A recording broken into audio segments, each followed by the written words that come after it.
نحمده ونصلی علی رسوله الکریم۔ قال الامام حجۃ الاسلام الشیخ ولی اللہ الدہلوی باب ارتباط الاعمال بالہیئات النفسانیہ، یہ اس مبحث کا 12واں باب ہے اور گزشتہ 2 ابواب سے اعمال کے خصائص پر گفتگو ہو رہی ہے۔ علم اسرار الدین کی تعریف میں آپ نے یہ بات پڑھی تھی کہ اس علم میں اعمال کے خواص اور ان کے نکات پر بحث کی جاتی ہے، تبھی ہم کسی نظام میں یہ طے کر سکتے ہیں کہ کون سا عمل جائز اور درست ہے اور کون سا عمل غلط اور ناجائز۔ دنیا کے ہر قانون اور نظام میں کچھ اعمال کے کرنے کا حکم دیا جاتا ہے اور کچھ اعمال سے روکا جاتا ہے، تو یہ کیسے طے ہو کہ کسی دنیا کے مذہب یا نظام نے کسی عمل کو جائز قرار دیا ہے تو کیوں، کس لیے، اور کسی سے روکا ہے تو کس لیے؟ یہ تبھی معلوم ہوگا کہ انسانی نقطہ نظر سے انسان کے فائدے کے اعمال اور انسان کے لیے نقصان دہ اعمال کی حقیقت معلوم ہے۔ تو اعمال کی حقیقت پر بحث چل رہی ہے۔ شاہ صاحب نے اعمال کی پیدائش اور اس کے انسان پر پڑنے والے اثرات و نتائج، اس پر ان ابواب میں بحث اور گفتگو کی ہے۔ گزشتہ سے پیوستہ باب میں یہ حقیقت واضح کی گئی تھی کہ انسان کے اعمال کا مرکز اس کا ارادہ ہوتا ہے،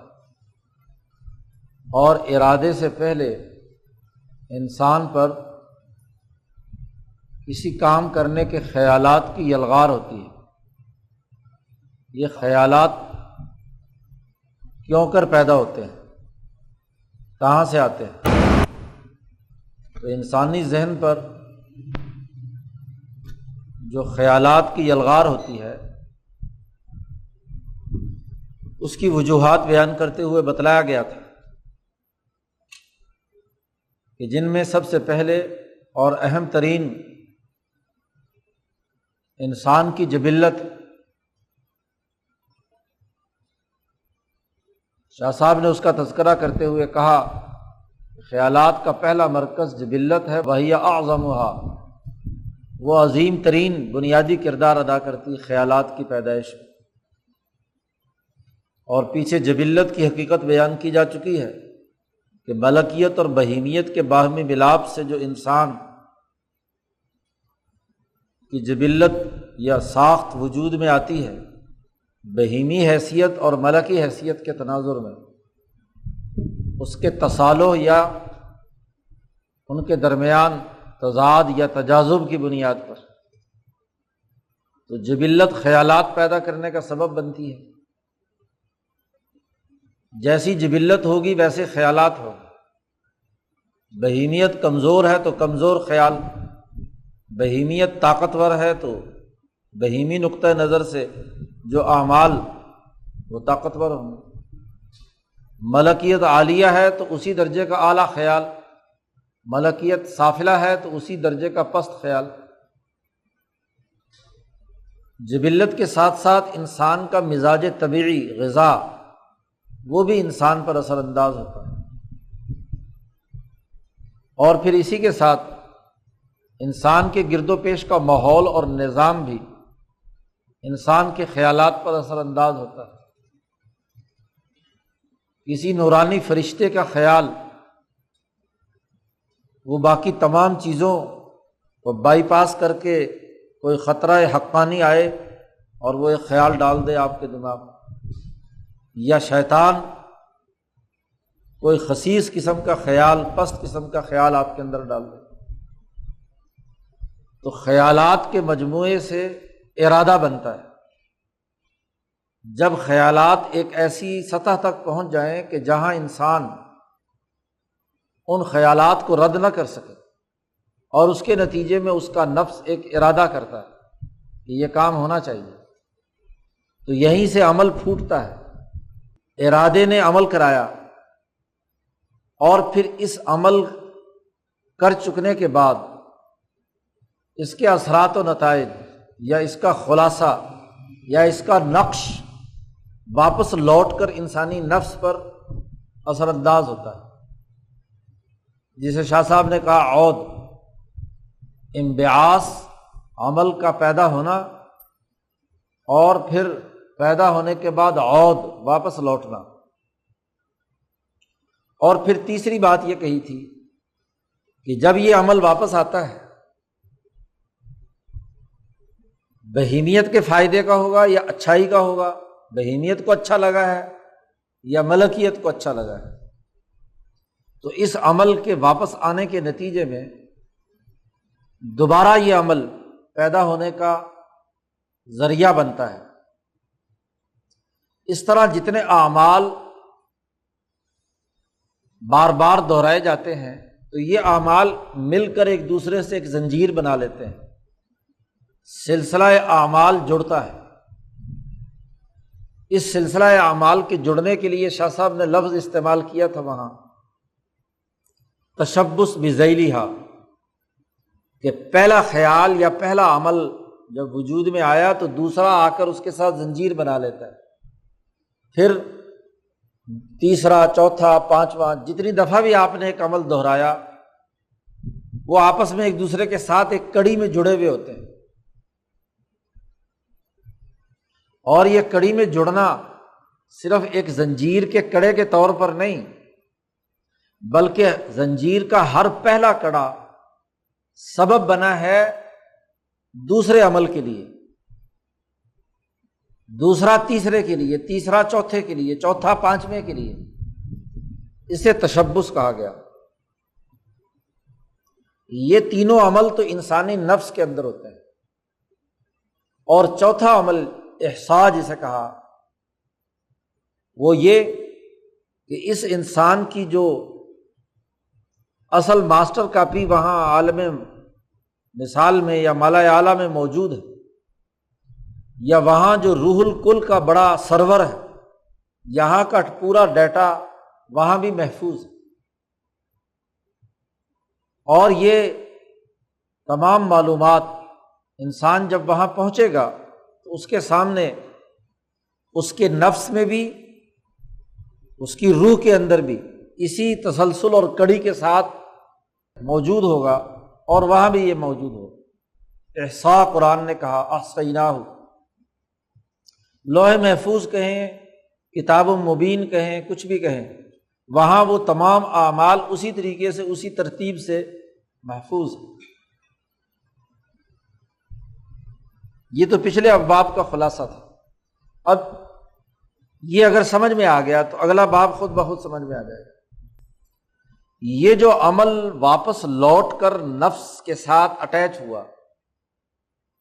اور یہ جو تشبث بذیلھا ایک دوسرے سے ملتے چلے جا رہے ہیں، اور اس کا ایک تعلق ملائے اعلیٰ کے نظام کے ساتھ ہے، تو اگر اس کا مطالعہ کیا جائے تو انسانی اعمال انسانی نفس کی ایک خاص ساخت بنا رہے ہیں، حیات نفسانی بنا رہے ہیں۔ یہ حیات نفسانی شاہ صاحب کی ایک اصطلاح ہے۔ اعمال کا جوہر یا اعمال کا خلاصہ انسانی روح اور نفس میں محفوظ ہوتا ہے۔ اس محفوظ شدہ ڈیٹا کو شاہ صاحب کہیں تو کہتے ہیں حیات نفسانیہ، یہ اصطلاح لفظ استعمال کی، انسانی نفس کی حیات، شکل، کیونکہ جیسا عمل ہوتا ہے ویسے ہی نفس کی شکل بن جاتی ہے۔ مثلا نماز کا عمل کیا تو نماز کی جو حالت ہے، رکوع، سجود، قیام، تو نفس کی ساخت بھی ویسے ہی بن جاتی ہے۔ نفس بھی نمازی حالت میں ہوتا ہے۔ انسان نے جرم کیا تو وہ جرم کی حالت بھی کم از کم اس لمحے تو موجود ہوتی ہے۔ یا مسلسل جرم کر رہا ہے تو اس طرح کی عادت بن جاتی ہے۔ یہ جو صوفیہ کے اقوال میں بعض اوقات آپ کو ملتا ہے کہ کوئی انسان خنزیر کی شکل کا ہے، کوئی کتے کی شکل کا ہے، کوئی کیسا کوئی کیسا، کتے والے اعمال کرے گا، جیسے حدیث پاک میں دنیا کو اور دنیا کے طالب کو کتا کہا گیا۔ الدنیا جیفتن، دنیا مردار ہے اور اس کی تلاش اور اس کی خواہشات اور لذات میں مبتلا انسان اس مردار کے کتے ہیں۔ تو وہ مسلسل عمل کے نتیجے میں وہ انسان کتوں والے اعمال کرے گا تو کتا ہے، خنزیر والے اعمال کرے گا تو خنزیر ہے، کسی درندے والے عمل کرے گا تو شیر ہے، وغیرہ وغیرہ۔ اور اگر انسان کا انسانی نقطہ نظر سے عمل کرے گا تو انسان ہے، بندے کا پتر ہے۔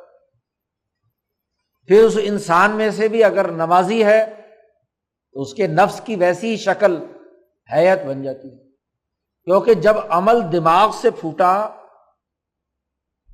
واپس نفس پر آ کر اس نے اثر چھوڑا، اور نہ صرف چھوڑا بلکہ اعمال کی ایک زنجیر بن گئی، تو اس کے نتیجے میں اس انسانی نفس کی ایک خاص شکل بن گئی۔ یہ شکل، اس کو شاہ صاحب کی اصطلاح میں حیت نفسانی، نفس کا سٹرکچر، حیت کا مطلب سٹرکچر، تشخص، تو نفس کا ایک خاص تشخص قائم ہو گیا، حیت بن گئی۔ اسی کو صوفیہ کی اصطلاح میں ملکہ کہتے ہیں، اور اسی کو اخلاق بھی کہتے ہیں۔ یہ تینوں اصطلاح کا مطلب ایک ہی ہے، حیت نفسی، ملکہ نفسی یا ملکہ مہارت، اور یا خلق، یہ تینوں ایک ہی معنویت کے تین عنوان ہیں۔ عام اصطلاح میں اخلاق و اعمال کہا جاتا ہے۔ گویا کہ اس باب کا عام فہم انداز میں ترجمہ کیا جائے تو وہ یہ کہ اعمال اور اخلاق کا باہمی ربط، یہ ربط یہاں بیان کرنا مقصد ہے کہ اعمال اپنے اخلاق کے ساتھ جڑے ہوئے ہوتے ہیں یا اخلاق اپنے اعمال کے ساتھ جڑے ہوئے ہوتے ہیں۔ چونکہ یہاں حیت نفسانی کا لفظ استعمال کیا ہے تو عام طور پر اس کا مطلب معلوم نہیں ہوتا، اس لیے الجھن پیدا ہوتی ہے۔ عمل سے جو تشخص وجود میں آیا، حیت یا شکل بنی، اسی کا نام خلق ہے۔ ایک آدمی ایک کام بار بار کر رہا ہے تو اس زنجیری کڑی کے نتیجے میں اس کے اندر ایک مہارت پیدا ہو جاتی ہے، پڑھانے کی مہارت، ڈرائیوری کی مہارت، انجینئرنگ کی مہارت، طب کی مہارت۔ تو یہ جو مہارت یا اس کا نفس ڈاکٹر کے روپ میں ڈھل گیا، یہی اس کی حیت نفسانی ہے۔ انجینئر کی روپ میں ڈھل گیا، یہ اس کی حیت نفسانی ہے، یہی اس کا خلق، یہی اس کا ملکہ ہے۔ تو یہاں بتلا یہ رہے ہیں کہ ہر عمل اپنے خلق کے ساتھ، اپنے ملکہ کے ساتھ یا حیت نفسانیہ کے ساتھ جڑا ہوا ہے۔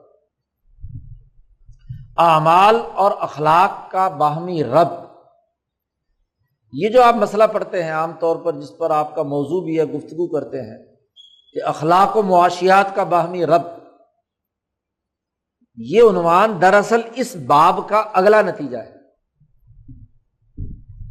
کوئی دنیا کی زندگی میں کوئی بھی عمل کیا جائے،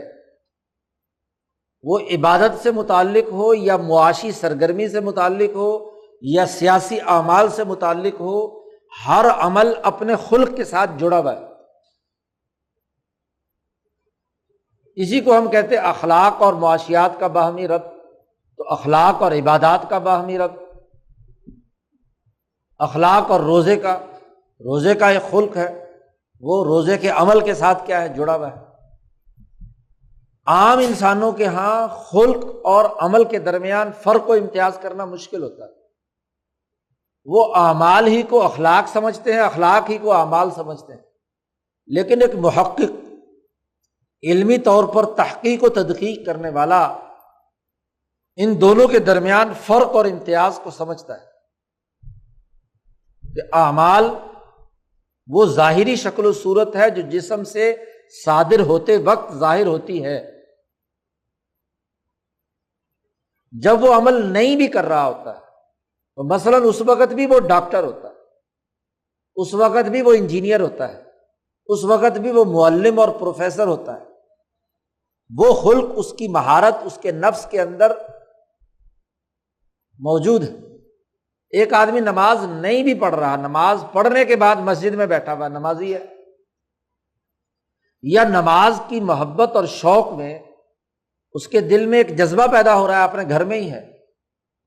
تو گویا کہ نماز کا خلق اس کے اندر موجود ہے کہ جیسے ہی وہ نماز کے انتظار میں اذان ہوتی ہے اور وہ وہاں پہنچ جاتا ہے۔ جیسا کہ ایک حدیث میں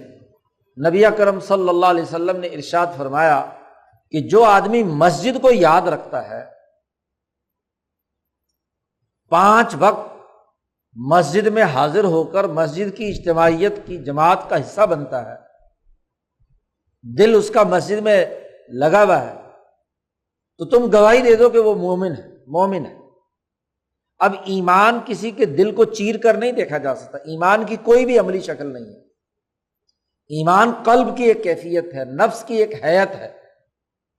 نماز پڑھنے کی عادت نماز کا ایک ملکہ ہے، تو گویا کہ مسجد سے تعلق اس کے قلبی خلق یا ایمان کی حالت پر گواہی دے رہی ہے۔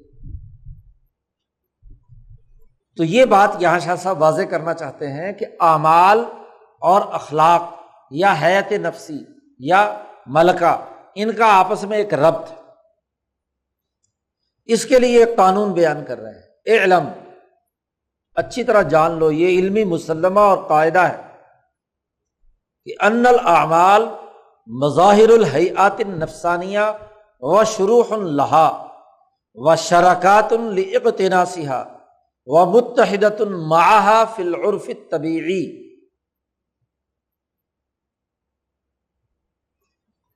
پیچھے آپ جبلت کی حقیقت میں یہ بات معلوم کر چکے ہیں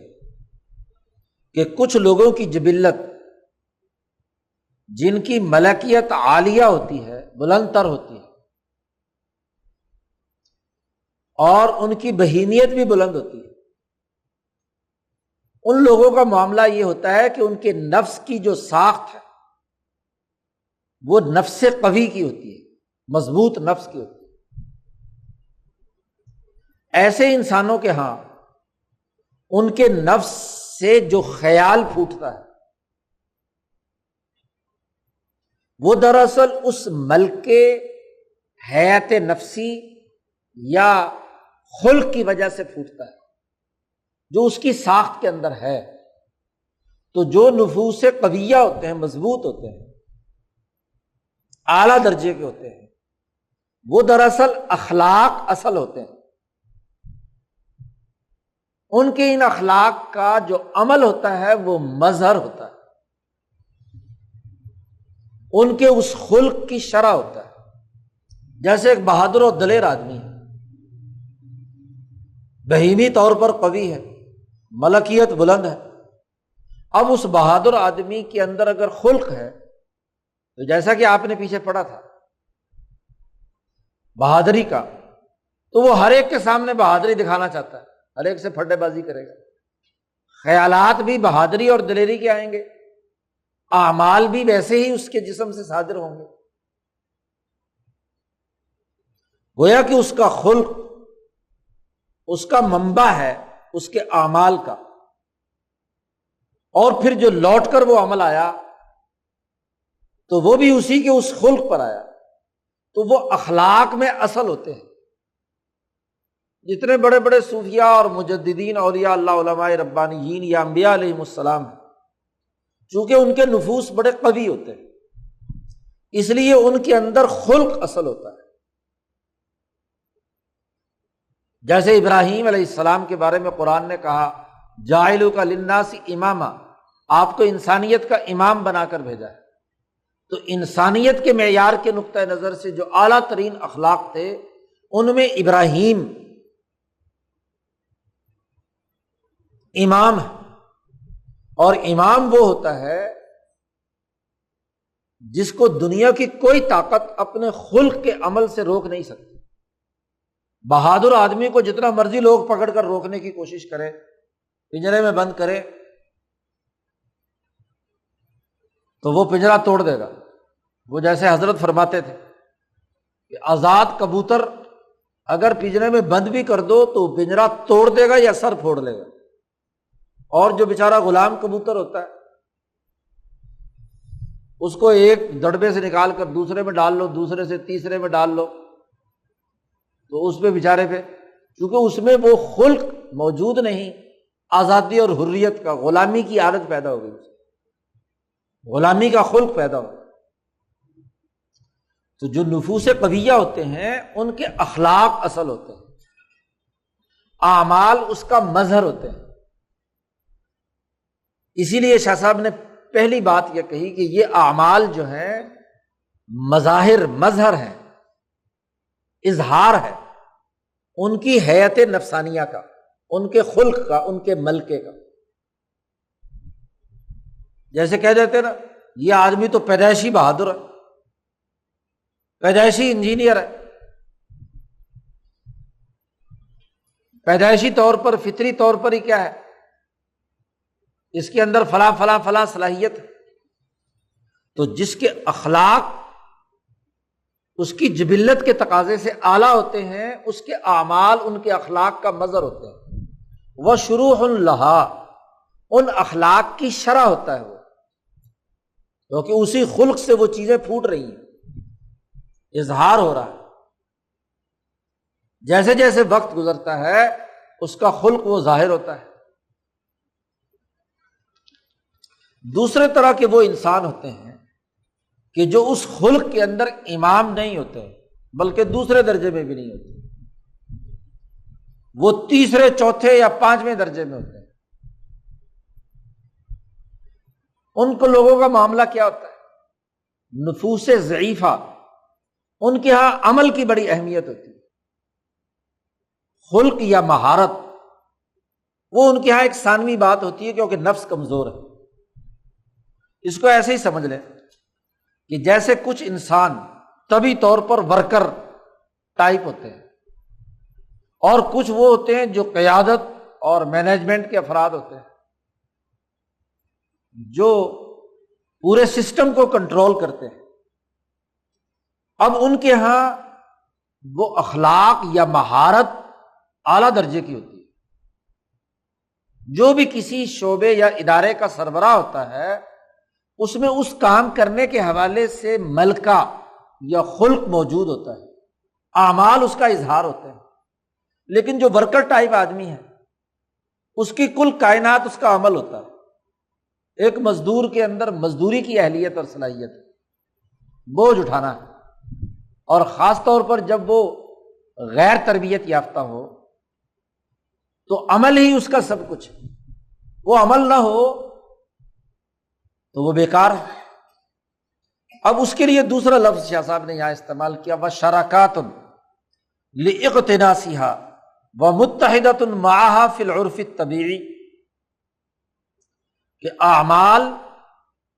خلق کا شکار کرنے کا ذریعہ ہوتے ہیں، جال ہوتے ہیں۔ شرکا را کے زبر کے ساتھ، مچھلی کا شکار کرنے کے لیے جو جال تیار کیا جاتا ہے اس جال کی رسی کو شرکا کہتے ہیں۔ رسیاں جو آپس میں تانا بانا بنتی ہیں اور اس کے ذریعے سے سمندر میں، دریا میں ڈال کر مچھلی پکڑ کر آپ لاتے ہیں، تو اس جال کو شرکا کا، ایک شرکا ہے یا ایک شرک ہے اور ایک شرک ہے۔ شرک تو کسی کے ساتھ شریک ٹھہرانا، اور شرکا دھاگوں کا وہ جال جو مساوی چل کر دھاگے وہاں برابر چل رہے ہوتے ہیں، اس طرح بھی اور اس طرح بھی، اور مل کر ایک جال بناتے ہیں، اس کو شرکا کہتے ہیں۔ اقتناسیہ، شکار کرنا۔ ادبی جملہ بولا کہ اعمال اخلاق کا شکار کرنے کے لیے استعمال ہوتے ہیں۔ ان میں چونکہ خلق کی صلاحیت اصل نہیں ہوتی، ان کی نفوس ضعیفہ کی وجہ سے وہ ورکر ٹائپ لوگ ہیں، ان کے اندر عمل کی اہمیت ہوتی ہے۔ اب ایک آدمی بہادر نہیں ہے مثلاً، وہ بہادر بننا چاہتا ہے تو وہ کیسے کرتا ہے کہ بہادری والے اعمال، ڈنڈ نکالتا ہے، بیٹھک نکالتا ہے، بہادروں کے قصے پڑھتا ہے، واقعات پڑھتا ہے، تو مصنوعی طور پر وہ اپنے کثرت عمل کے نتیجے میں اپنے اندر دلیری اور بہادری پیدا کرنا چاہتا ہے۔ کسی بھی چیز کی تربیت دینے کے لیے ایک آدمی بنیادی استعداد کے اعتبار سے ورکر ہے، وہ کوئی مہارت حاصل کرنا چاہتا ہے تو وہ اپنے جسم پر ریاضت اور مشقت سے، محنت سے، وہ بہادروں والے یا کسی شعبے سے متعلق ہے، پیرامیڈیکل سٹاف ہے، انجینئرنگ کے شعبے کا کیا ہے، سپروائزر ہے، وہ مسلسل اس عمل کے نتیجے میں وہ جو ڈاکٹر کی طرح کی ایک شعبے کی مہارت ہے وہ حاصل کر لیتا ہے یا خلق حاصل کر لیتا ہے۔ اس کے کثرت اعمال نے اس کو وہ خلق حاصل کرنے کا، شکار کرنے کا موقع مل گیا۔ اور بسا اوقات ایک کمپاؤنڈر اس درجے پر پہنچ جاتا ہے جہاں ڈاکٹر بھی، کیونکہ ڈاکٹر کی نظر ملکے پر ہے، بسا اوقات اس کو تو وہ سوئی لگانے کے لیے کیا ہے، رگ نہیں ملتی، لیکن وہ جو نرس یا وہ نیچے کا اسسٹنٹ سٹاف ہوتا ہے وہ فوراً، کیونکہ اس کو اس عمل کے اندر مہارت حاصل ہوگی۔ تو دونوں طرح کے افراد کی نوعیت سے دو جملے بولے یہاں شاہ صاحب کہ جو اعلیٰ ترین درجے کے لوگ ہیں ان کے لیے مظاہر الحیات النفسانیہ ہے اعمال، اور جو نفوس ضعیفہ یا ورکر ٹائپ لوگ ہیں ان کے لیے شراکات لاقتناسہا، اور ان کے مطابق متحدۃ معہا فی العرف الطبیعی، طبی طور پر عام متعارف طریقہ کار کے مطابق عمل اور خلق ایک ہی بات ہے۔ شاہ صاحب نے اس عرف طبیعی کا خود مطلب بھی بیان کر دیا، اے یتفق جمہور الناس علی التعبیر بہا عنہا بسبب طبیعی تعطیہ الصورۃ النوعیہ، کہ جمہور انسان، عام طور پر جمہور انسان نفوس ضعیفہ ہوتے ہیں، ان کی جبلت کمزور ہوتی ہے، کیونکہ ہر شعبے کے جینیس، ہر شعبے کے اعلیٰ درجے کے ماہرین وہ انگلیوں پر گنے جا سکتے ہیں۔ میڈیکل کا شعبہ ہو، انجینئرنگ کا شعبہ ہو، اسی طریقے سے دوسرے علوم ہوں، ان تمام میں اعلیٰ ترین ملکہ اور خلق رکھنے والے لوگ چند ہی ہوتے ہیں یا تھوڑے ہوتے ہیں۔ اسی کو قرآن نے کہا وَقَلِيلٌ مَّا هُمْ، وہ بہت تھوڑے لوگ ہوتے ہیں انقلابی پارٹی کے، آمنوا وعملوا الصالحات، کیونکہ لیڈرشپ، مینجمنٹ، نظم و نسق، ان تمام امور کے ماہرین اعلیٰ صلاحیتوں کے لوگ ہوتے ہیں اور وہ بہت تھوڑے ہوتے ہیں۔ تو جمہور انسان انہی اعمال سے ہی خلق کو تعبیر کرتے ہیں اور اسی خلق سے ہی عمل کو تعبیر کرتے ہیں، علی التعبیر بہا عنہا، طبیعی طور پر، کیونکہ ان کی اپنی طبیعی ساخت ہی ایسی ہے، وہ طبیعی ساخت کہ تعطیہ الصورۃ النوعیہ، انسان کی جو صورت نوعیہ ہے، جس ساخت کی اس کی انسانی طبیعت وجود میں آئی ہے، اس کے تناظر میں اس کا عمل اور اس کا خلق ایک دوسرے کے ساتھ متحد ہے۔ تو اعمال اور اخلاق دونوں کے درمیان ربط ہے۔ نفوس قویہ میں حیات نفسانیہ یا خلق اعمال پیدا کرنے، ظاہر کرنے، اس کی تشریح کرنے کا ذریعہ بنتے ہیں، اور نفوس ضعیفہ میں، کمزور لوگوں میں یہی اعمال خلق حاصل کرنے کا ذریعہ بنتے ہیں۔ کمزور لوگ بزرگوں کے قصے، واقعات سن کر، ان کی نقلیں اتار کر، صحابہ کے واقعات سنے، تابعین کے سنے، انقلابیوں کے سنے، تو وہ انقلاب کا کچھ تو کچھ خلق، رمق، ملکہ ان کے اندر پیدا ہو جاتا ہے۔ ورنہ اصل اوریجنل انقلابی تو وہ ہے جو پیدائشی انقلابی ہو، جی، وہ اپنے گرد و پیش کے ماحول کو قبول نہیں کرتا، وہ بدل تبدیلی کے مرحلے سے گزرتا ہے۔ مولانا سندھی پیدائشی انقلابی ہے، ان کو دنیا کی کوئی طاقت انقلاب کی اس حالت سے نہیں روک سکتی۔ وذالک، یہ جو عمل کا اور خلق کا باہمی ربط ہے اور تعلق ہے، اس کی تفصیل اور اس کی مزید حقیقت بیان کرتے ہیں۔ شاہ صاحب کہتے ہیں لأن الداعیہ اذا انبعثت الی عمل، جب انسان کا ارادہ اور داعیہ خیال کسی کام کرنے کی دعوت دیتا ہے، ایک دفعہ دعوت دی، 2 دفعہ دی، 3 دفعہ دی، جتنی دفعہ خیالات کی یلغار آئی تو اس کے مجموعے سے آپ نے وہ دعوت قبول کر لی اور ارادہ باندھ لیا، تو یہی ارادہ، یہی داعیہ ہے۔ کسی داعی کے دعوت دینے کے نتیجے میں جو جذبہ بیدار ہوتا ہے اس کو داعیہ کہتے ہیں۔ یہ داعیہ جس نے آپ کو عمل پر ابھارا تھا، فتابعت لہا نفسہ، اور انسانی نفس نے اس داعیے کو قبول کر کے وہ عمل کرنے کے لیے تیاری کر لی، تو اب کیا ہوتا ہے؟ داعیہ اگر حقانی تھا، یعنی فرشتے کی طرف سے آیا تھا یا ملکی طاقت کی طرف سے آیا تھا، یا داعیہ آئے گا بہیمیت کی طرف سے یا شیطان کی طرف سے، خیال جو آیا، تو اب آپ نے عمل کر لیا، تو اس عمل کرنے کے نتیجے میں آپ کی کیمسٹری میں دونوں چیزیں موجود ہیں۔ پیچھے آپ پڑھ چکے ہیں جبلت کی بحث میں کہ جب ملکیت کے مطلب کا کام ہوتا ہے تو اس سے ملکیت کو لذت حاصل ہوتی ہے اور بہیمیت کو تکلیف ہوتی ہے، اور جب بہیمیت کے مطلب کا کام ہوتا ہے تو بہیمیت خوش ہوتی ہے اور ملکیت کو تکلیف محسوس ہوتی ہے۔ تو کوئی بھی داعیہ آپ نے کیا ہے، اس داعیے کے مطابق عمل کیا، نفس نے اس کی اطاعت کی، وہ کر لیا، تو انبسطت وانشرحت، انسانی نفس اس پر خوش ہوتا ہے، شرح پیدا ہوتی ہے۔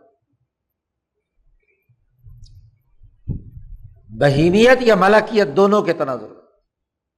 وَإِنِ امْتَنَعَتْ، اور اگر نفس نے اس کے کرنے سے انکار کر دیا، مثلا داعیہ کوئی بہیمیہ تھا، حیوانی تھا یا شیطانی تھا، اور آپ نے کرنے سے انکار کر دیا،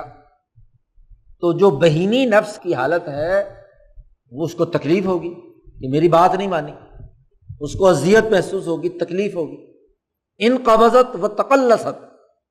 اس کے اندر انقباض پیدا ہوگا، گھٹن پیدا ہوگا۔ فَإِذَا بَاشَرَ الْعَمَلَ، لیکن اگر آپ وہ عمل کر گزرے، ارادہ کرنے کے بعد آپ نے عمل کر لیا، تو اس عمل کا کوئی نہ کوئی اصل منبع تھا، کیونکہ وہ خیال یا ملکیت سے آیا ہے یا بہیمیت سے آیا ہے، تو اس منبع سے یہ عمل ہوا۔ جب عمل کر گزرے تو اب اس عمل کا جو منبع ہے وہ مضبوط ہو جائے گا، کیونکہ اس کو توانائی مل گئی، اس کو لذت ملی، ملکیت کا تھا یا بہیمیت کا۔ تو استبدّ منبعہ من ملکیہ او بہیمیہ، اور آپ پیچھے پڑ چکے ہیں کہ بہیمیت اور ملکیت میں عام انسانوں کے درمیان کشمکش رہتی ہے۔ جب ملکیت کا سے متعلق کوئی عمل ہوا تو یہ غالب آ گئی، بہیمیت دب گئی، تو گویا کہ ملکیت کا یہ منبع مضبوط ہو گیا، یا الٹا ہے تو بہیمیت کا منبع مضبوط ہو گیا۔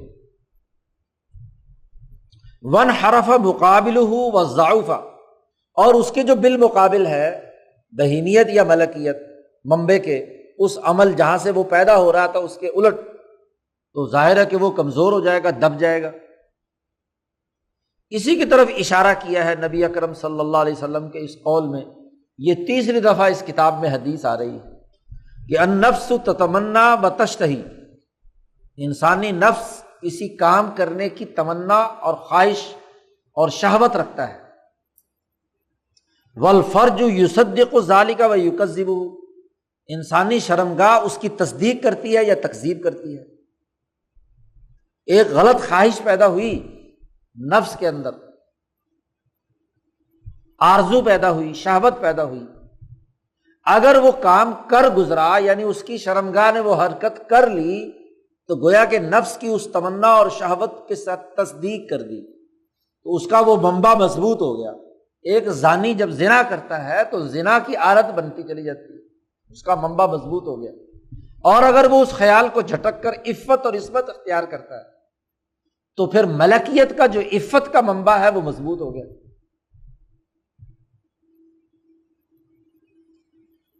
یہ وضاحت کر دی شاہ صاحب نے کہ دیکھو یہاں عمل اور اس کے خلق کے درمیان ایک ربط، ایک تعلق، کہ جیسے جیسے وہ عمل کرتا جاتا ہے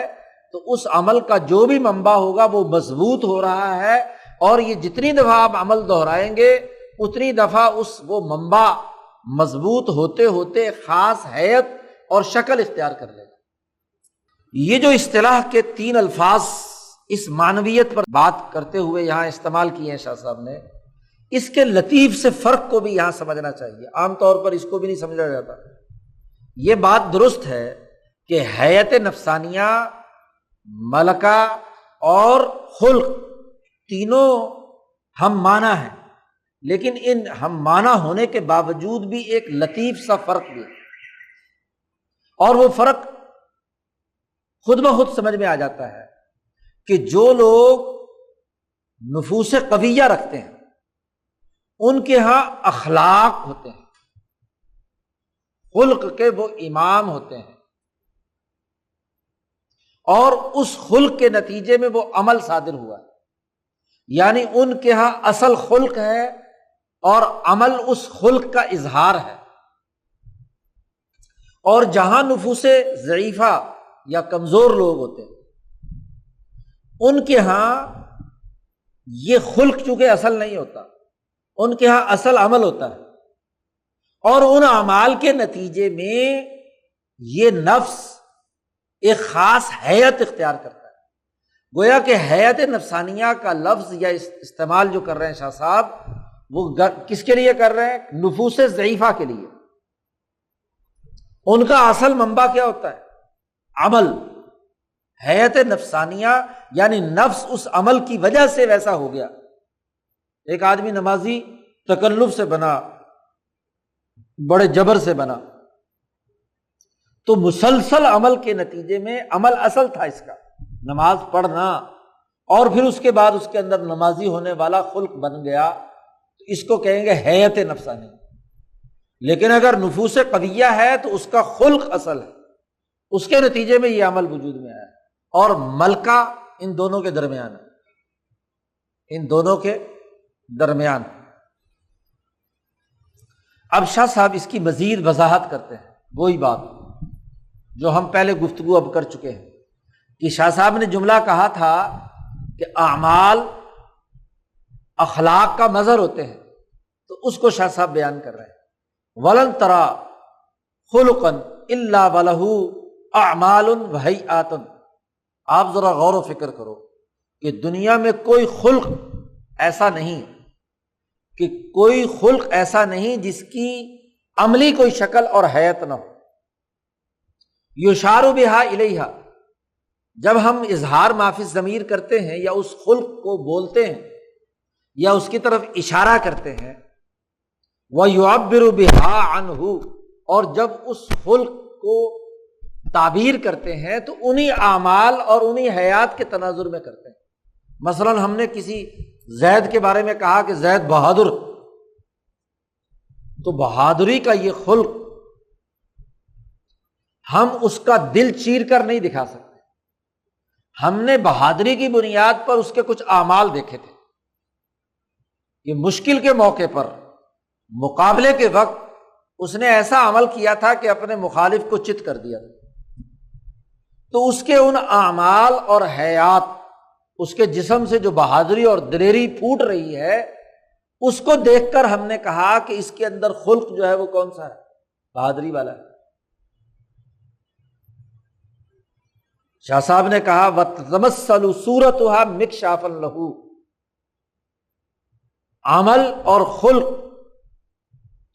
ایک دوسرے سے اس طرح مربوط ہیں کہ وہ عمل جو ہے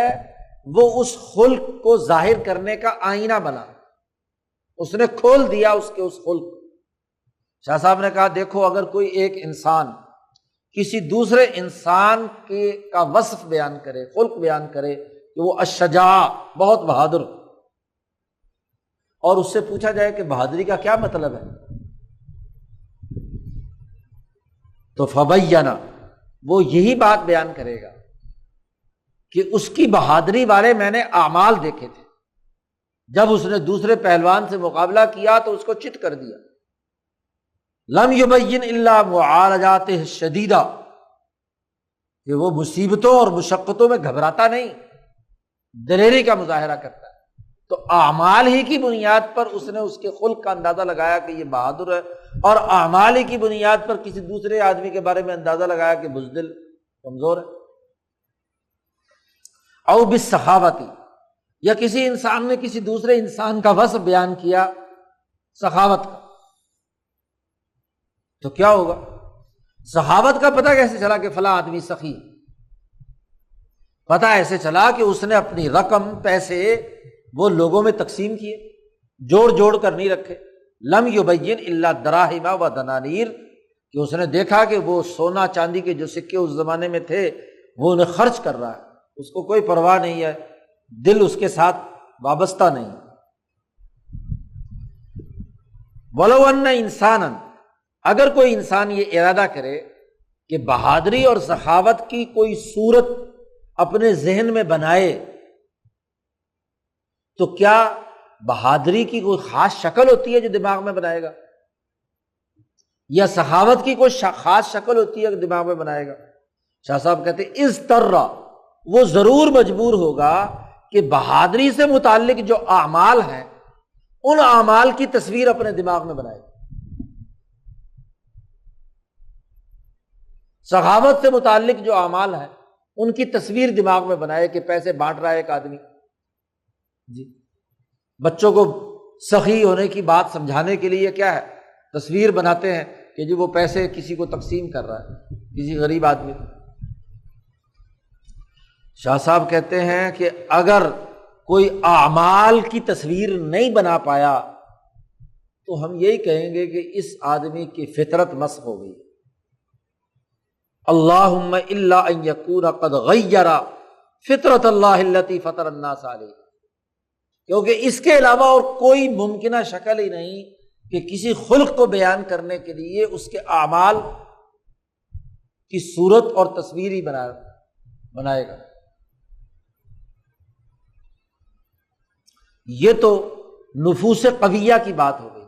کہ ان کا خلق اصل تھا، اور اعمال سے ہمیں پتہ چلا کہ اس کے اندر یہ خلق پایا جاتا ہے۔ آگے چلیے، دوسری بات جو شاہ صاحب نے کہی تھی، شراکات لاقتناسی، کہ اعمال سے وہ خلق کا شکار کیا جائے، وہ حیات نفسانی حاصل کی جائے۔ تو شاہ صاحب کہتے ہیں بلو ان واحدا ارادہ، کوئی آدمی یہ ارادہ کرتا ہے کہ ایک ایسا خلق حاصل کرے جو اس کے اندر نہیں ہے، تو اس کے لیے کیا راستہ ہوتا ہے؟ فلا سبیل الی ذلک، کوئی راستہ اس کے پاس نہیں ہے سوائے اس کے کہ وہ اس خلق سے متعلق جو مواقع اعمال ہیں انہیں اختیار کرے، الوقوع فی مظانہ، اس خلق کے ممکنہ طور پر پیدا ہونے کے جو مقامات ہیں وہاں جائے۔ مثلاً وہ پہلوانی کرنا چاہتا ہے تو اکھاڑے میں جائے، اکھاڑے میں جائے گا، زور کرے گا، اکھاڑے ہی ختم ہو گئے، تو بہادری کیسے پیدا ہوگی، دلیری کیسے پیدا ہوگی؟ کھا لیا، پی لیا، سو لیے، اے سی کے اندر آرام کر لیا، بس ختم، تو بہادری اور دلیری غائب۔ اور وہ تجشم الاعمال المتعلقہ بھی، اس خلق سے متعلق جو اعمال ہیں وہ ان کو مستقل اختیار کرے، اور پھر اس خلق میں جو طاقتور جینیس قسم کے لوگ گزرے ہیں ان کے واقعات پڑھے، ان کا تذکرہ کرے، پہلوانوں کے، گاما پہلوان، فلانا پہلوان، فلانا پہلوان، سہراب، رستم، ان کے قصے کہانیاں سنے گا تو شاید اس کے اندر بھی کچھ پہلوانی کے یا بہادری کے اثرات آ جائیں گے۔ یہ جو بزرگوں کے اعمال پڑھائے جاتے ہیں، صحابہ کے قصے بتلائے جاتے ہیں، اولیاء اللہ کے واقعات بیان کیے جاتے ہیں وہ اسی لیے کہ وہ کمزور انسان ان کے ان واقعات کو پڑھ کر ویسا بننے کی کوشش کریں، ویسی حیات نفسانی، ویسا خلق، ویسا ملکہ اپنے اندر پیدا کرنے کی کوشش کریں۔ انقلاب کوئی برپا کرنا چاہتا ہے تو انقلابیوں کے واقعات پڑھے تو انقلاب کا خلق اس کے اندر آ جائے گا۔ اب جب یہ بات طے ہو گئی کہ چاہے نفوس قویہ ہوں یا نفوس ضعیفہ ہوں، دونوں کا معاملہ یہ ہے کہ دونوں میں عمل بنیادی حیثیت رکھتا ہے، چاہے خلق ہو، کیونکہ خلق کی ہم تعبیر نہیں کر سکتے، اظہار نہیں کر سکتے، اظہار خلق والے کو بھی عمل سے کرنا ہے، اور جس نے خلق حاصل کرنا ہے وہ تو اعمال ہی کے ذریعے سے اس خلق تک پہنچنا ہے۔ اس کا مطلب یہ ہے کہ انسانی معاشرے میں معاشرے کی اجتماعیت کی بنیاد انسانی اعمال ہے۔ تو شاہ صاحب کہتے ہیں اعمال جب بنیاد بنے تو اعمال کو کسی ضبط میں لایا جا سکتا ہے، خلق کو کسی ضابطے میں نہیں لا سکتے کہ یہ کس درجے کا بہادر ہے اور یہ کس درجے کا بہادر نہیں ہے، یہ کس درجے کا سخی ہے، یہ کس درجے کا سخی نہیں ہے۔ اگر درجات بھی بنانے ہیں تو خلق کی پیمائش کا پیمانہ بھی کیا ہوگا؟ عمل۔ کس نے کتنے مقالے لکھے ہیں، کتنے مضامین لکھے ہیں، کتنی کتابیں لکھی ہیں، کتنے آپریشن کیے ہیں، کتنے بلڈنگیں بنائی ہیں، کتنے کام کیے ہیں، ان اعمال کی بنیاد۔ اور یہ اعمال کسی ضبط میں، ڈسپلن میں آ سکتے ہیں۔ ایک تو عمل کا حدود اربع متعین کیا جا سکتا ہے کہ کتنی مقدار میں کرنا ہے، کیسے کرنا ہے، وغیرہ وغیرہ۔ تعداد، عدد، شکل، زمان، مکان، تمام چیزیں اس عمل کے حوالے سے متعین کی جا سکتی ہیں۔ اور دنیا کا کوئی بھی قانون جب سوسائٹی میں ڈسپلن پیدا کرتا ہے تو ڈسپلن کے لیے یہ ضروری ہے کہ ضبط پیدا کرے، نظم و ضبط پیدا کرے۔ تو وہ اعمال ڈیفائن کرے کہ کون سا عمل فرض ہے، کون سا واجب ہے، کون سا مستحب ہے، کون سا مکروہ ہے، کون سا حرام ہے۔ پھر اگر فرض ہے تو کتنی مقدار کھڑا ہونا، کتنی مقدار سجدے میں جانا، کتنی مقدار کیا کیا کرنا، وغیرہ وغیرہ۔ ایک کام شروع سے لے کر آخر تک کس ترتیب کے ساتھ اور کس کس مرحلے میں کیا کیا پڑھنا اور کرنا ہے۔ اس کا مطلب یہ کہ ہر عمل جب اصل ہوا تو شاہ صاحب نے کہا ثم الاعمال ہوا الامور المضبوطہ، یہاں مضبوطہ ضبط سے ہے، نظم و ضبط اور ڈسپلن میں سے۔ ایسا امر ہے، ایسے امور میں سے ہے کہ جن کو منضبط کیا جا سکتا ہے۔ کیسے؟ التی تقصد بالتوقیت، ایک عمل کا وقت مقرر کیا جا سکتا ہے۔ 8 گھنٹے کام کرنا ہے یہاں سے لے کر یہاں تک، تو وقت زمانے کے بغیر کوئی کام منضبط نہیں ہو سکتا۔ وَتُرَا وَتُبْصِرْ، عمل ہی ہے جسے مشاہدہ کیا جا سکتا، واچ کیا جا سکتا ہے۔ خلق کو کسی کا سینہ چیر کر نہیں دیکھ سکتا کہ اس کے دل میں کیا ہے۔ اس عمل کا مشاہدہ بھی کیا جا سکتا ہے، دیکھا جا سکتا ہے، نگرانی کی جا سکتی ہے۔ وَتُحْقَى وَتُوَسَّرْ، اس کی خبر بھی دی جا سکتی ہے۔ اعمال کرنے والوں کے اوپر اگر کوئی نگران سپروائزر ہے تو بتلا سکتا ہے کہ کس مزدور نے کتنے گھنٹے اور کس نوعیت کا کام کیا ہے، اس کی حکایت کی جا سکتی ہے، خبر دی جا سکتی ہے۔ اور پھر ہر عمل سے جو کسی چیز میں ویلیو پیدا ہوئی ہے، تاثیر پیدا ہوئی ہے، اس کی بھی پیمائش کی جا سکتی ہے کہ اس نے 8 گھنٹے میں کتنا کام کیا۔ ایک انسان کو نارمل طور پر اتنے گھنٹے میں اتنا کام کرنا چاہیے تھا، اس نے اتنا کام کیوں کیا، کم کیوں کیا، زیادہ کیوں کیا، اس کو بھی کسی پیمائش میں لایا جا سکتا ہے۔ اور پھر عمل ایک ایسی چیز ہے کہ تدخل تحت القدرت والاختیار، یہ انسان کی اپنی قدرت اور اختیار میں ہے کہ آپ نے اپنے اختیار سے کیا ہے۔ اور ڈسپلن میں، نظم و ضبط میں یہ ضروری ہے۔ اچھے برے کا تبھی پتہ چلے گا کہ جب آپ اس کو کام کرنے کی قدرت اور اختیار دیں، بھائی مزدوری کرو گے یا نہیں کرو گے، آپریشن کرو گے نہیں کرو گے، بلڈنگ بناؤ گے نہیں بناؤ گے، سبق پڑھاؤ گے نہیں پڑھاؤ گے، اور اگر جبر ہو یا جبر نہ بھی ہو، آزاد چھوڑ دیا جائے بغیر کسی اس کے، تو کیسے پیمائش ہوگی اس کی؟ نظم و ضبط اور ڈسپلن میں یہ بھی ضروری ہے کہ جس کو کسی ضبط میں لا رہے ہیں، جس کا امتحان لے رہے ہیں، اس کو قدرت اور اختیار بھی دیں، وہ اپنے پیپر میں کیا لکھے، اگر مجبور ہے تو تب تو کوئی نتیجہ نہیں، اس کو اختیار ہو کہ وہ اس وقت صحیح لکھے غلط لکھے، لکھنے کا اختیار ہونا۔ اور وَيُمْكِنْ أَنْ يُؤَاخَذَ بِهَا وَعَلَيْهَا، اور عمل ایک ایسی چیز ہے کہ جس کا پر مواخذہ کرنا، اس کی سزا یا جزا، اچھا کیا ہے تو اچھا نتیجہ، برا کیا ہے تو برا نتیجہ بھی حاصل کرنا ممکن ہے۔ خلق کے بارے میں تو ہم نہ مواخذہ کر سکتے، نہ وہ انسان کے اپنے اختیار اور قدرت میں ہوتا، نہ اس کو نقل کہیں کیا جا سکتا، نہ اس کو کسی وقت کا پابند بنایا جا سکتا، نہ اس کا مشاہدہ کیا جا سکتا، تو خلق کی بنیاد پر تو قانون اور ضابطے نہیں بنتے۔ ہر آدمی کہتا ہے میرا دل تو بڑا نیک تھا، میں نے تو نیکی کے ساتھ پاکستان کا خزانہ لوٹا تھا، تو کیا پتہ چلے گا نیکی کے ساتھ کیا تھا، اچھائی کے ساتھ کیا تھا یا برائی کے ساتھ کیا تھا؟ اعمال کی ظاہری شکل جو ہے، تو بنیاد کیا ہوا؟ عمل۔ عمل اور خلق کا باہمی ربط بھی بتلا دیا،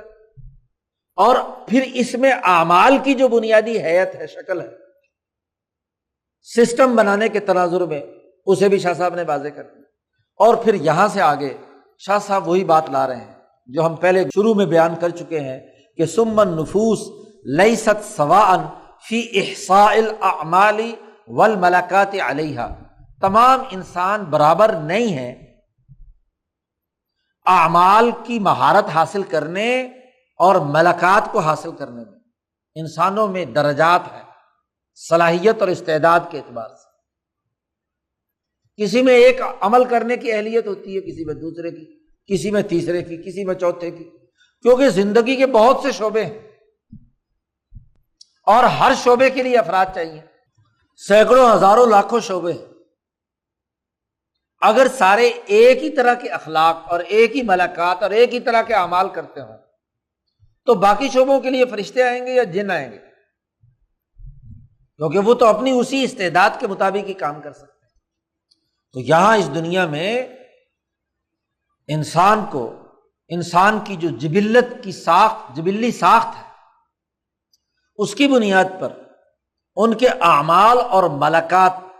میں مساوات نہیں ہے، لیست سواء، برابر نہیں ہے۔ اہلیت اور صلاحیت کے اعتبار سے، استعداد اور اعمال کے اعتبار سے، اخلاق اور ملکات کے اعتبار سے فرق و امتیاز پایا جاتا ہے۔ فمنہا، ان میں سے سب سے پہلے نفوس قویۃ، طاقتور نفوس، تتمثل عندہا الملکات اکثر من الاعمال، ایسے جو مضبوط لوگ ہوتے ہیں ان کے دماغ میں، ذہن میں خلق اور ملکہ زیادہ وقیع اہمیت رکھتا ہے بنسبت اعمال کے۔ فلا يعد من کمالها بالاصالۃ الا الاخلاق، ایسے لوگوں کا معاملہ یہ ہوتا ہے کہ وہ اپنے ہاں اصل کمال اپنا خلق سمجھتے ہیں، اپنی مہارت، اس پر ناز ہوتا ہے، اپنے اس خلق کی صلاحیت اور استعداد پر کو اپنا کمال سمجھتے ہیں۔ وہ اعمال کو زیادہ اہمیت نہیں دیتے کیونکہ عمل ان کا شرع تھا، بلکہ بسا اوقات اس عمل کا جا بجا اظہار ان کی طبیعت کو ناپسند ہوتا ہے۔ وَلَٰكِن تَتَمَثَّلُ الْأَعْمَالُ لَهَا، لیکن چونکہ خلق نے ظاہر ہونا ہے اعمال کی صورت میں، اس لیے جتنا ضروری ہوتا ہے عمل وہ ضرور کرتے ہیں۔ اس لیے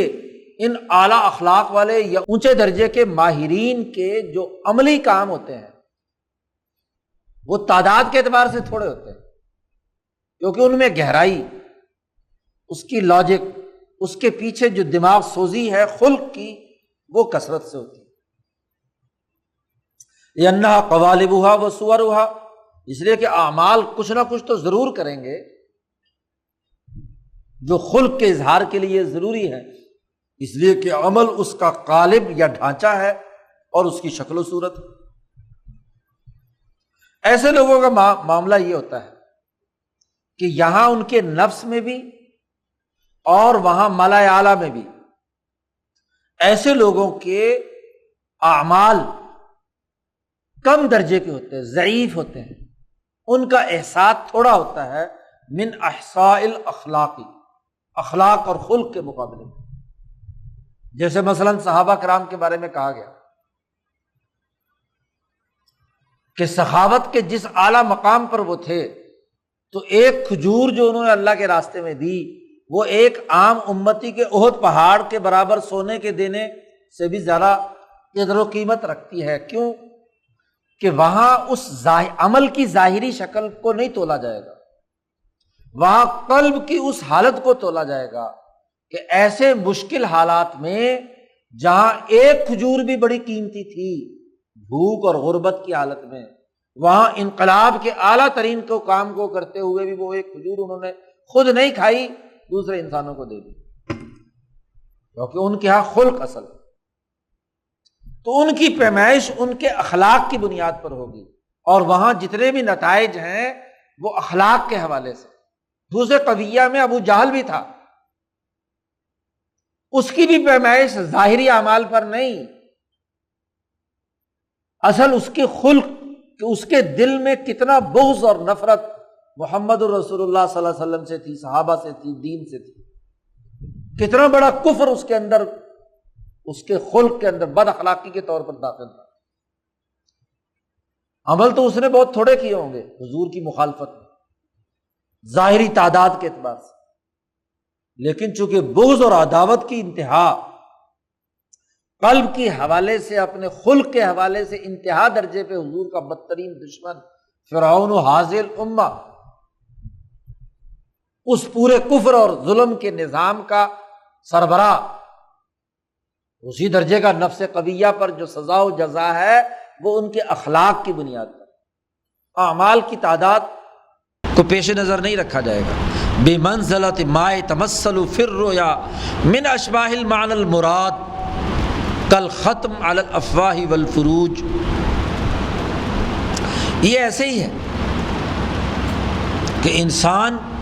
جن کی پیمائش ان کے اخلاق سے ہوتی ہے تو باقی انسانوں میں جیسے خواب انسان کے اخلاق کے مطابق ظاہر ہوتے ہیں اور وہ معنی مراد کی ظاہری شکل کے طور پر اس کے سامنے آتے ہیں، اور یہ مثال پہلے بھی ایک دفعہ گزر چکی ہے کہ ایک آدمی تھا محمد بن سیرین کے زمانے میں، اس نے یہ خواب دیکھا کہ اس کے پاس مہر ہے، وہ لوگوں کے منہوں اور ان کی شرمگاہوں پر مہر لگاتا جا رہا ہے۔ تو ابن سیرین سے جا کر پوچھا کہ یہ میں نے خواب دیکھا، تو امام ابن سیرین نے کہا کہ تم مؤذن تو نہیں ہو کہیں؟ نے کہا کہ ہاں۔ انہوں نے کہا لگتا ہے کہ تم مؤذن ہو اور اذان غلط وقت پر دیتے ہو سحری کی، ابھی سحری کا وقت باقی ہوتا ہے کہ قبل از وقت ہی کیا ہے تم اذان دیتے ہو تو لوگ کھانے پینے اور جماع سے رک جاتے ہیں، یہی مطلب ہے ان کے منہوں پہ مہر لگانے کا کہ کھانا پینا بند کر دیں۔ تو اب یہاں اس کی جو اذان کی کیفیت اور عمل ہے، یہ اس کے اندر اذان دینے کا اتنے شدت کا جذبہ تھا کہ وقت ہوا ہی نہیں پہلے ہی بانگا دینا شروع کر دیا، ٹائم ابھی ہوتا نہیں ہے تہجد کا یا ابھی فجر کا ہوتا ہی نہیں ہے، 5-10 منٹ پہلے ہی اذان دے دیتے، اور گھر کی عورتیں جو ہے نا بسا اوقات وہ اذان سن کر نماز پڑھ لیتی ہے، ابھی وقت ہوا نہیں ہوتا۔ عشاء میں بھی رمضان آ رہا ہے عشاء میں کیونکہ تراویحاں پڑھنی ہے اور فٹیگ پوری کرنی ہے، اس لیے جلدی اذان دو اور جلدی جماعت کھڑی ہو، چاہے وقت ہو یا نہ ہو۔ تو ایک نفوس قویہ ہے جن کے ملکات اور اخلاق یا مہارتیں اصل ہوتی ہیں، عمل چاہے وہ تھوڑا بھی کرے۔ وَمِنْهَا، اور دوسرے نفوس ضعیفہ ہوتے ہیں، کمزور ہوتے ہیں، ان کے ہاں ان کا سب سے بڑا کمال ان کا عمل ہوتا ہے۔ آپ نے کمزور اور ورکر ٹائپ لوگوں کو دیکھا ہو، ان کو ایک عمل بتلا دیا کہ یہ کرنا ہے آپ نے صبح سے شام تک، وہ ایسے نیک اور صحیح ٹائم پر آ کر وہی جو روٹین کا عمل ہے وہ ان کی زندگی کا حصہ بن گیا۔ عین عمل ہی ان کا خلق کمال ہے، اور اگر کسی وجہ سے وہ رک جائے تو بیمار پڑ جاتے ہیں بیچارے کہ ہم نے وہ جو طے شدہ دن بھر کا کام ہمارے ذمے لگایا گیا تھا وہ ہم نے نہیں کیا۔ وہ ان کا اعمال ہی ان کا عین کمال ہوتے ہیں۔ وجہ کیا ہوتی ہے کہ ایسے لوگوں کا چونکہ نفس کمزور ہوتا ہے تو اس عمل کے نتیجے میں جو حیات نفسانی ہے اس میں استقلال نہیں ہوتا، مضبوطی نہیں ہوتی، ان کا دل ایک جگہ ٹھہراؤ نہیں ہوتا۔ چونکہ قلب میں ٹھہراؤ اور استقامت نہیں ہوتی تو جب تک وہ عمل نہ کر لیں انہیں چین نہیں آتا۔ فلا تتمثل الا مضمحل فی الاعمال، وہ لوگ اپنے عمل کے اندر ہی گم ہوتے ہیں۔ ایسے لوگوں کا جو جزا و سزا ہے یا ایسے لوگوں کا جو ڈیٹا رکھا جاتا ہے وہ ان کے اس اعمال ہی کا پورا ڈیٹا محفوظ کر لیا جاتا ہے، کیونکہ ان کی جو ذہنی سطح ہے یا عملی سطح ہے وہ اپنے عمل کے ساتھ وابستگی کی ہے۔ عمل اگر اچھا کر رہے ہیں تو اس کے اچھے اثرات، اور اگر عمل برا کر رہے ہیں تو اس کے مطابق اس کے برے اثرات۔ شاہ صاحب کہتے وہم اکثر الناس، یہ جو کمزور قسم کے انسان ہے یہ انسانوں کی اکثریت ایسی ہوتی ہے۔ وہم اکثر الناس وہم المحتاجون جدا الی التوقیت البالغ، چونکہ یہ کمزور لوگ ہوتے ہیں اس لیے ایسے لوگوں کو وقت مقرر پر کام کرنے کا ڈسپلن بتلانا اس کی ان کو بہت زیادہ ضرورت ہوتی ہے، محتاج ہوتے ہیں، اس کے بغیر وہ کام نہیں کر سکتے۔ جس کے اندر خلق اور مہارت ہے اس نے طے کر لیا کہ ایک دن میں اتنا کام میں نے کرنا ہے، اور بسا اوقات دن گزر بھی جائے تو وہ رات کو بیٹھ کر لیتا ہے، یا اپنی دماغ کی تیزی کی وجہ سے قبل از وقت یا وقت گزرنے کے بعد یا اسی وقت میں بھی تھوڑے سے وقت میں کر لیتا ہے، کیونکہ اس میں استقلال ہوتا ہے کہ میں نے اپنا ٹارگٹ پورا کرنا ہے۔ اس کے لیے وقت کی پابندی کی ضرورت نہیں ہوتی۔ لیکن جو ورکر ٹائپ آدمی ہے وہ جب تک وقت کی پابندی نہ ہو تو چونکہ اس کے ہاں عمل ہی سب کچھ ہے تو اس عمل کی وجہ سے اس کو وقت متعین بتلانا پڑے گا کہ اس وقت میں آپ نے یہ کام کرنا ہے۔ یہ اوقات دراصل کمزور انسانوں کے لیے بنائے جاتے ہیں۔ وَلِهَذَا الْمُعَانِي، جب انسانوں کی اکثریت کمزور انسانیت پر مشتمل ہے اور کمزور انسانوں کے ہاں اعمال ہی اصل ہیں، تو شاہ صاحب کہتے ہیں جتنے بھی ناموس الہیہ آئے ہیں، شریعتیں آئی ہیں، تورات، زبور، انجیل، قرآن، انسانی سوسائٹی کو منظم کرنے کے لیے ان میں اعمال کو اصل اہمیت دی گئی، کیونکہ عام انسانوں کو سامنے رکھ کر قوانین بنائے جاتے ہیں، خاص انسانوں کو، غیر معمولی ذہین لوگوں کو سامنے رکھ کر سلیبس نہیں بنایا جاتا، پڑھنے پڑھانے کا انداز نہیں اختیار کیا جاتا، سسٹم نہیں بنائے جاتے۔ وہ تو جینیس لوگ ہوتے ہیں، بسا اوقات سسٹم سے ماورا، ایسے ذہین آدمی تو بچپن میں ہی کیا ہے، چھوٹی سی عمر میں ان کو MSc کرا دی ہو جاتی ہے، لیکن وہ کسی ڈسپلن کے آدمی نہیں ہے، غیر معمولی آدمی، اس کی بنیاد پر قانون نہیں بن سکتا۔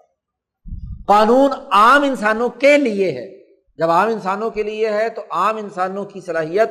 نفوس ضعیفہ کی ہوتی ہے اور ان کے لیے اعمال کے اوقات متعین کرنا ضروری ہوتے ہیں۔ دو باتیں، نفوس کی دو قسمیں، اور ان کی بنیاد پر اخلاق سے اعمال یا اعمال سے اخلاق، ان دونوں کا باہمی جو فرق و امتیاز ہے وہ شاہ صاحب نے واضح کر دیا۔ جب عمل اصل ہوئے تو شاہ صاحب کہتے ہیں کہ ملأ اعلیٰ میں بھی اعمال ہی اپنا ایک خاص استقرار رکھتے ہیں، مستقل حیثیت رکھتے ہیں ملأ اعلیٰ، کیونکہ ملأ اعلیٰ انسانوں کو کے نظام کو، کائنات کے سسٹم کو چلانے کا مرکز ہے۔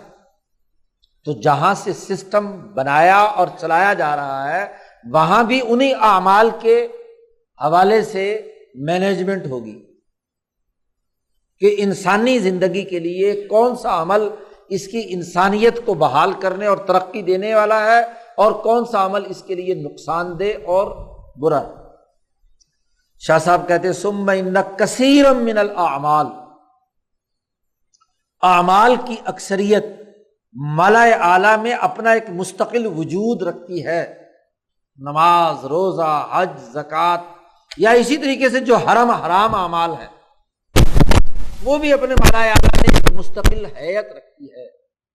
جب وہ برا عمل ہوتا ہے تو ملأ اعلیٰ کی لعنت اس عمل پر پڑتی ہے، اور جب وہ اچھا عمل ہوتا ہے تو اس اچھے عمل پر وہاں سے رحمت اور رضوان نازل ہوتا ہے۔ وَيَتَوَجَّهُ إِلَيْهَا اسْتِحْسَانُهُمْ أَوْ اسْتِهْجَانُهُمْ بِالْإِصَالَةِ، ملأ اعلیٰ کے فرشتے اچھا عمل ہے تو اس کو اچھی نظر سے دیکھتے ہیں، اس استحسان کی نظر سے دیکھتے ہیں، اور اگر وہ برا عمل ہے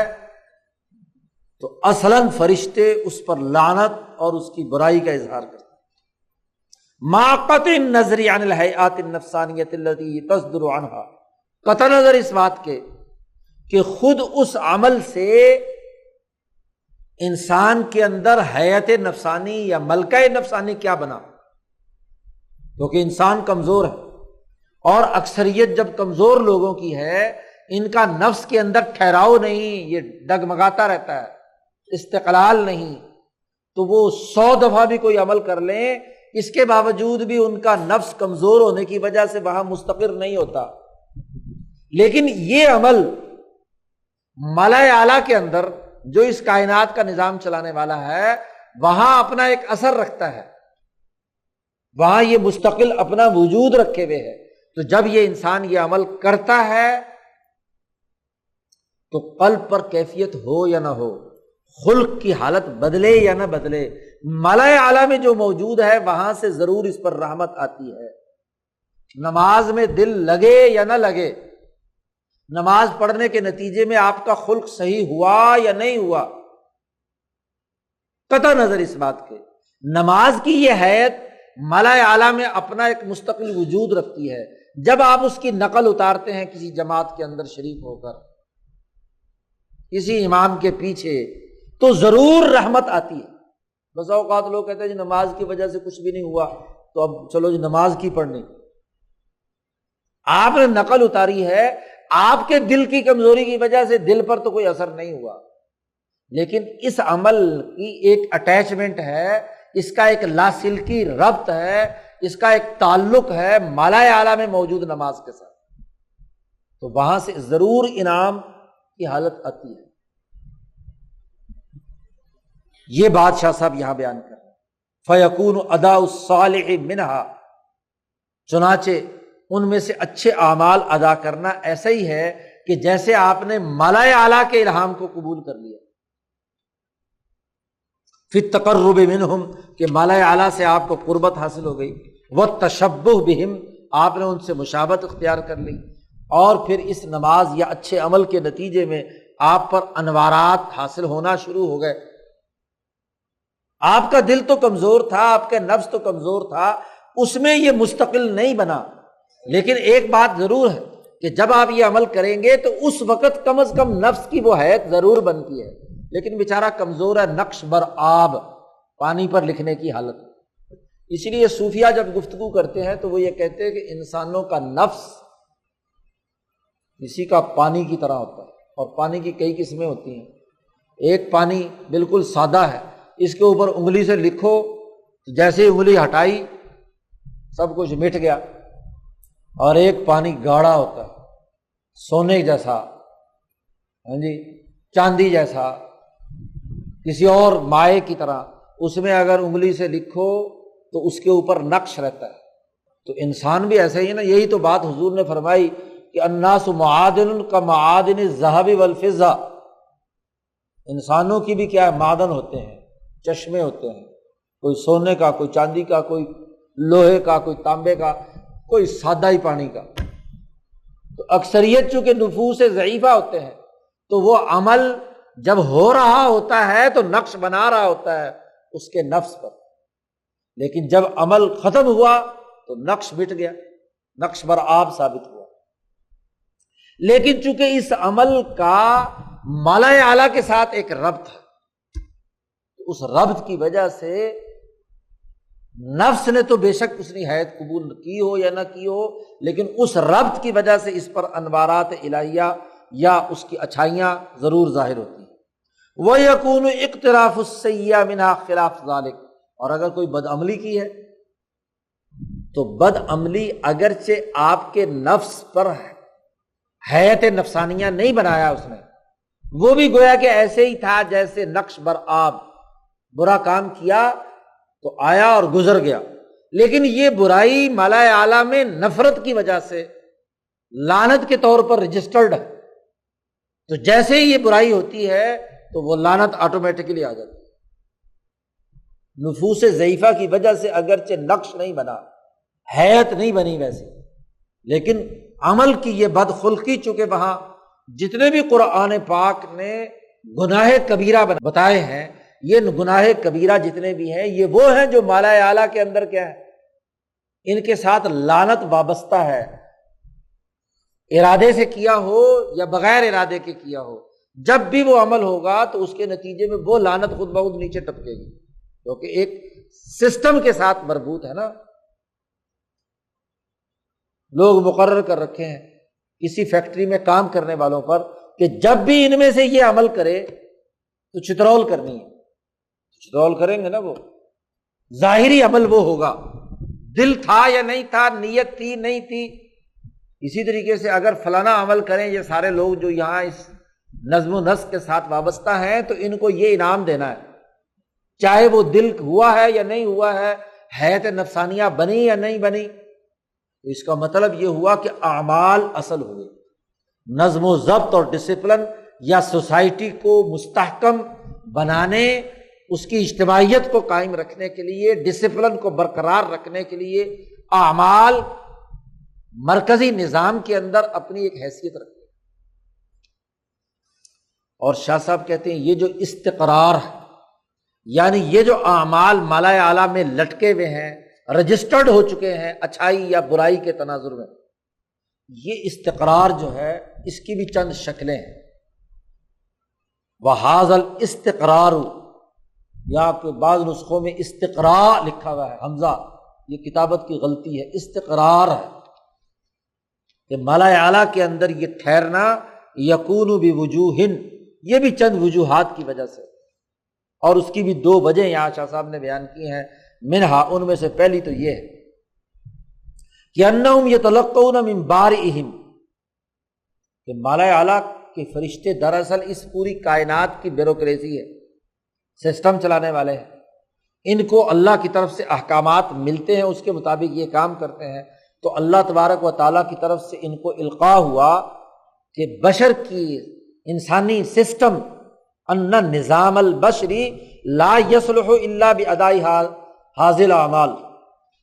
انسانی نظام اس وقت تک درست نہیں ہو سکتا جب تک کہ وہ یہ اعمال نہ کرے۔ فرشتوں کو ایک گائیڈ لائن مل گئی کہ انسانی مقام، انسانی سوسائٹی اس وقت تک ترقی نہیں کرے گی جب تک کہ یہ اعمال یہ نہ کریں، اور والکف عن اعمال، اور انسانی سوسائٹی اس وقت تک ترقی نہیں کرے گی جب تک فلاں فلاں اعمال سے نہ رک جائیں۔ تو یہ جو فرشتوں کو اللہ نے آرڈر دے کر، گائیڈ لائن دے کر، باقاعدہ دو عملوں میں تقسیم کر کے پوری انتظامیہ کو ہدایات جاری کر دیں، یہ ہدایات جاری کرنا ہی مالائے اعلیٰ کے اندر استقرار ہے، کیونکہ وہاں لکھا جا چکا۔ جیسے کسی فیکٹری کے یا کسی ادارے کے یا کسی نظم و نسق کے گائیڈ بک میں جو انتظامی ڈھانچہ چلانے والے لوگ ہیں ان کو ہدایات جاری ہو گئی کہ یہ اعمال کا یہ رجسٹر ہے، یہ اعمال کا یہ کریں گے تو ٹھیک ہے، یہ نہیں کریں گے تو برا ہے۔ فیکٹری درست طور پر اس طرح چلے گی، اس طرح نہیں چلے گی، یہ مشینری یہ اس طریقے سے استعمال کی جائے تو نتیجہ اچھا دے گی اور صحیح دے گی، اور اس طرح اس کا غلط استعمال کیا جائے تو یہ ساری کیا ہے، خرابی پیدا کر دے گی وغیرہ وغیرہ۔ تو یہ اعمال، یہ گائیڈ لائن وہاں مالائے اعلیٰ میں منقش ہو کر سامنے آ گئی، بلکہ ان کے پاس بڑی بڑی اسکرینیں لگی ہوئی ہیں، وہاں ڈیٹا پورا کا پورا آ رہا ہے۔ اور پھر جب انبیاء علیہ السلام آتے ہیں تو وہی جو فرشتوں کو ہدایت دی گئی تھی وہی اس فرشتے کے امام چیف سیکرٹری جبرائیل کے ذریعے سے کیا ہے، وہ محمد مصطفیٰ صلی اللہ علیہ وسلم پر یا موسیٰ اور عیسیٰ پر، انبیاء علیہ السلام کے اوپر شریعت کی شکل میں نازل ہو جاتی۔ تو گویا کہ شریعت کی اصل وہاں پر موجود اور محفوظ ایک شکل یہ ہوتی ہے۔ آگے جا کر بحث کریں گے، جہاں شاہ صاحب نے ایک مستقل باب باندھا ہے کہ شریعتیں وجود میں کیسے آتی ہیں، منہج وجود میں کیسے آتے ہیں۔ تو وہ دو طریقے ہوتے ہیں۔ ایک تو یہ کہ اللہ نے احکامات براہ راست دے دیے، وہ پہلے مالائے اعلیٰ میں آئے اور پھر انسانوں میں آئے، انبیاء پر کتابوں کی شکل میں ایک۔ اور بسا اوقات وہ اعمال ہوتے ہیں کہ ان نفوس البشر التی مارست و لازمت الاعمال، کہ انسانی نفوس نے وہ اعمال کیے مسلسل، اور وہ جو ڈیٹا اکٹھا ہوا وہ جا کر اللہ میاں کو پیش کیا مالائے اعلیٰ میں۔ جب وہ اعمال اوپر مالائے اعلیٰ میں منتقل ہوئے اور فرشتوں نے اس کو اچھی نظر سے دیکھا اور اچھی رپورٹنگ کی، یا کچھ اعمال کیے اپنی مرضی سے اور مسلسل کرتے رہے اور فرشتوں نے انہیں برا سمجھا اور بری رپورٹ وہاں پر دی،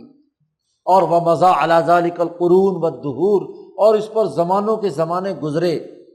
صدیاں گزر گئیں، تو جن اعمال سے مالائے اعلیٰ خوش ہوا ان اعمال کی وہاں مستقر استقرار پذیر ہو گئی، اور انہی کو اللہ نے فرض قرار دیا، لازمی قرار دے دیا۔ یہ چیز چونکہ انسانوں کا اجماع ہو چکا ہے، ان کاموں پر انسانوں کا اجماع ہو چکا ہے، اس لیے یہ اعمال اچھے ہیں۔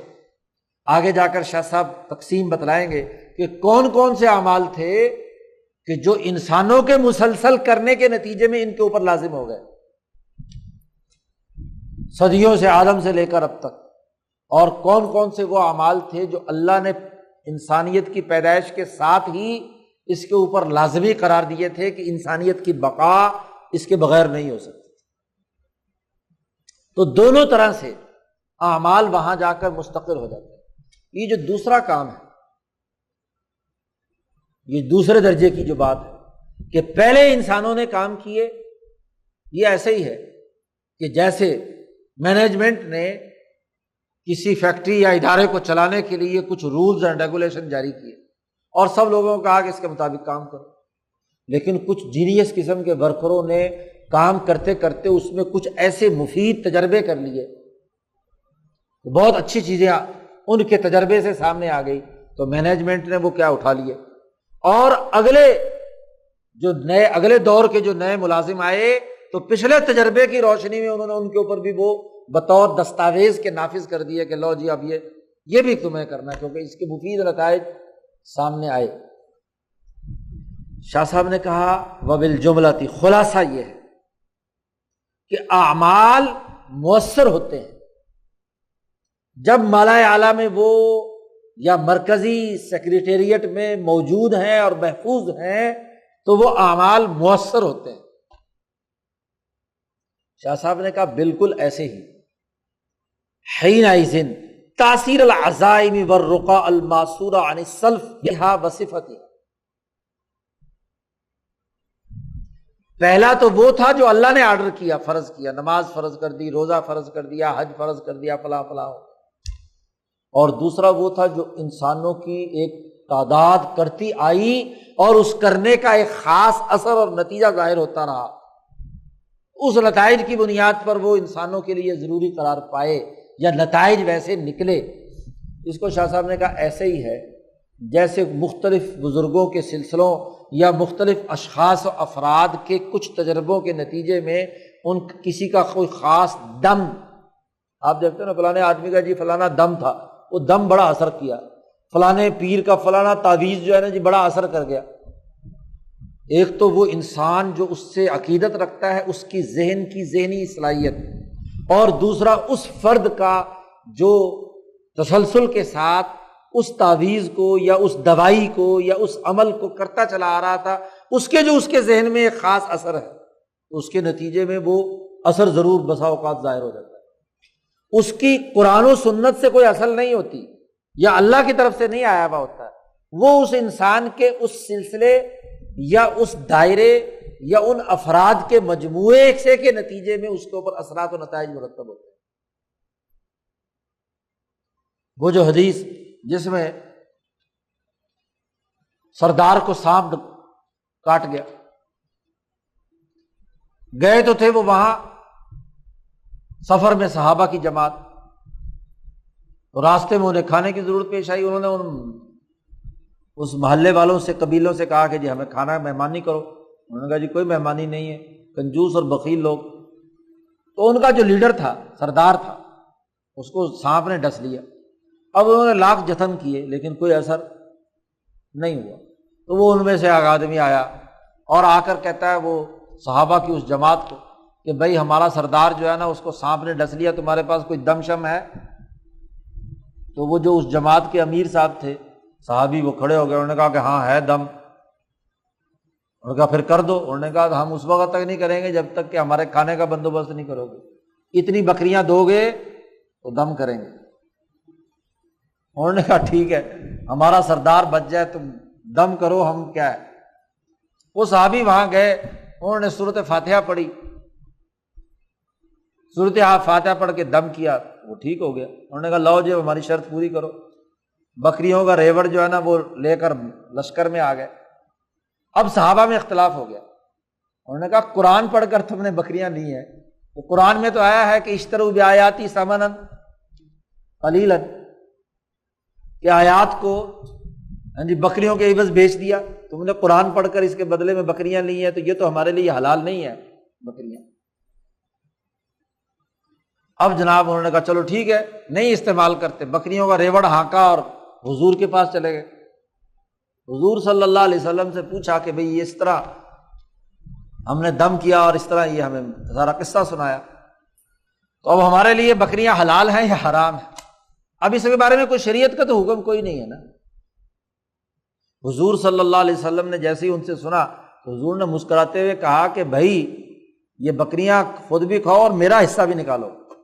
سورۃ فاتحہ تو سب سے پہلے مجھ پر نازل ہوئی تھی تو میرا بھی کوئی حصہ ہے کہ نہیں، میرا حصہ بھی نکالو۔ اب یہ انسانوں کا ایک عمل ہے، ان کی عقیدت،